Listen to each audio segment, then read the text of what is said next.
Самым важным событием прошлого года стало празднование столетия государственности республики, заявила министр культуры Залина Льянова, открывая заседание коллегии. Ведомство провело не одно мероприятие, посвященное важной дате, в том числе театрализованное концертное шоу и тематические хореографические постановки. От имени главы Ингушетии Махмуда Али Калиматова к присутствующим обратился премьер-министр региона Владимир Сластенин.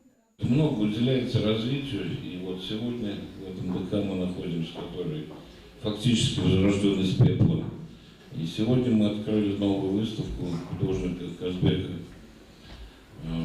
который приехал с Карачаева в Черкесии, и перед этим была большая выставка. Ведь именно эта галерея позволяет нам привлекать сюда и наших гостей, и другие категории, смотреть, обмениваться опытом.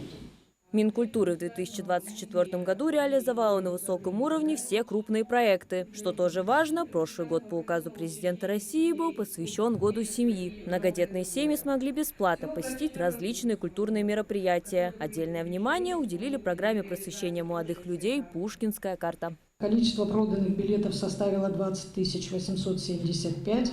Количество вырученных денежных средств от продажи билетов 11 725 000. Количество держателей пушкинских карт 19 155 человек.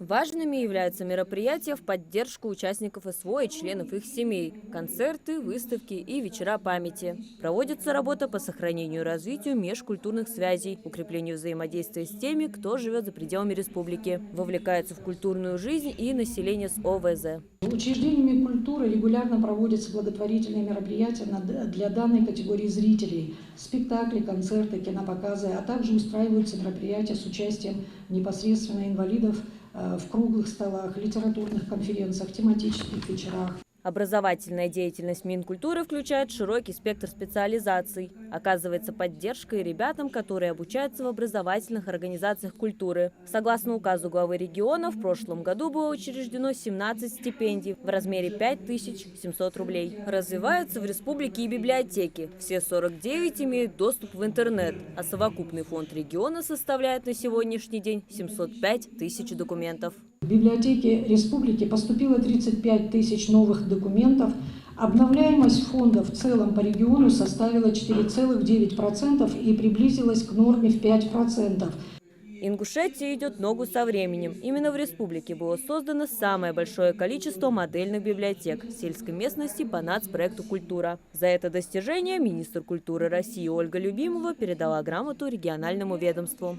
Министерство культуры Республики Ингушетия за самое большое количество модельных муниципальных библиотек в сельской местности, созданных в рамках национального проекта «Культура» Любимого.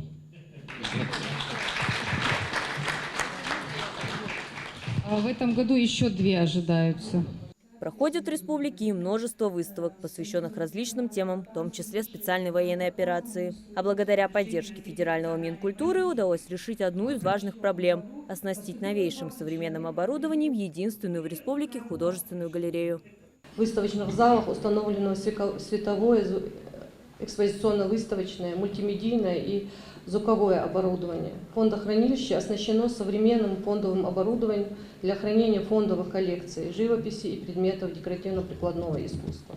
Подытожив выступление, министр культуры Ингушетии Залина Льянова представила проект решения, сформированный на основании докладов. Обратившись к руководителям подведомственных учреждений, она поставила перед ними ключевые задачи. К примеру, начальники музеев региона должны уделять повышенное внимание сохранению объектов нематериального культурного наследия. Активизировать войсковую и научно-исследовательскую деятельность на территории республики, а также в Центральных архивах Российской Федерации по выявлению документов, относящихся к истории ингушского народа. Активизировать культурно-просветительскую деятельность и продолжить работу по системному проведению лекций и экскурсий для учащихся образовательных школ республики. Мария Макиева, Мухаммад Индиев, Магаз 24.